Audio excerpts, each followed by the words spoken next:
Good afternoon. We are going to review Module 3 and look at what we're going into with Module 4. So with Module 3, as you may know, we hit a little bit of a snafu in that with Module 3, there was no submission box for your 3.2 activity, the Collaborative Web 2.0 presentation. And you all were so very patient. Nobody actually gave me a heads up or sent me anything before. And so this morning I went in and saw that nobody had submitted anything, but Debbie was kind enough to respond to my email to all of you and let me know that there was no box. And so we were able to make sure that was fixed. So at your earliest convenience, please go ahead and insert that link to the 3.2 activity submission.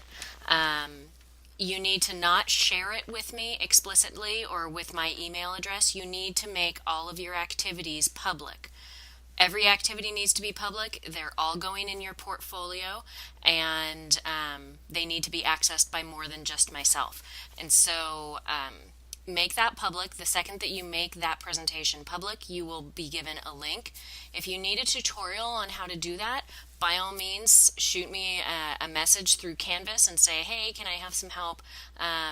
Show me how, or walk me through how to do that. You will be given a link. Once you make a Google presentation public, copy that link and paste it into the submission space. Some of you have been trying to link your Google Drive account with your Canvas account. I apologize for not bringing this up earlier, but that is not advised. Instead, whatever you want to submit to Canvas, make public on your Google Drive or in whatever document or whatever it is that you are creating in Drive. Make that item public and then just copy and paste the link into the submission space for whatever you're choosing to do, whether it's a reflection or one of your activities.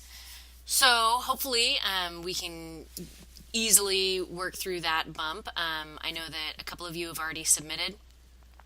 One person already submitted, it's public, it's great, it's graded, and a couple others submitted, but the links aren't public. So make sure that you do that as soon as you can. Thanks. Going into Module 4, that's what I have up here on the screen right now. You're going to be using VoiceThread.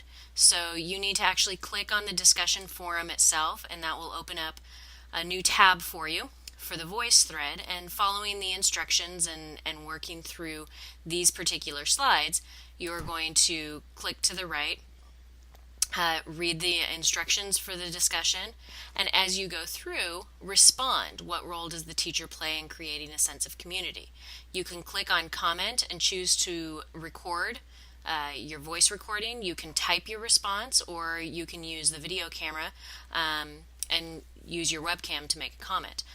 Choose whichever one is most preferential for you. You can also call in, but generally speaking, I think it's easier. The fewer pieces of technology you have to manage at any given time, the easier it tends to be sometimes. So go ahead and make sure that you do that. If you have a VoiceThread account, sign in, but you don't need to.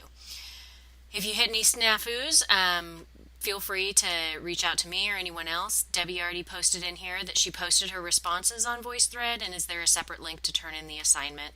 Or do I grade by going to the VoiceThread? And it's a great question. I grade by going to the VoiceThread. There's nothing that you need to specifically post into the discussion itself. And then for your activity, you are actually designing an online discussion. So you might want to use a Google Doc or some sort of word processing software to respond to this particular activity. Be as specific as possible with your discussion prompt. What are your specific discussion board guidelines and expectations for your students? And then other clear criteria of how the students are going to be graded. So include the rubric or the checklist or whatever it is that the expectation is for the discussion. And then finally, for your reflection, you're going to reflect upon social and professional networks, and how you engage in using those networks and their benefits and drawbacks, and how that is similar or different from how your students use it, and thinking about it really as a personal learning space. So, with that, I hope those of you who have the week off are enjoying it and relaxing.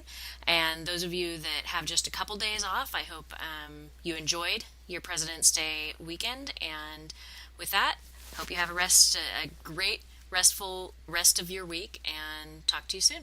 Thank you. Bye.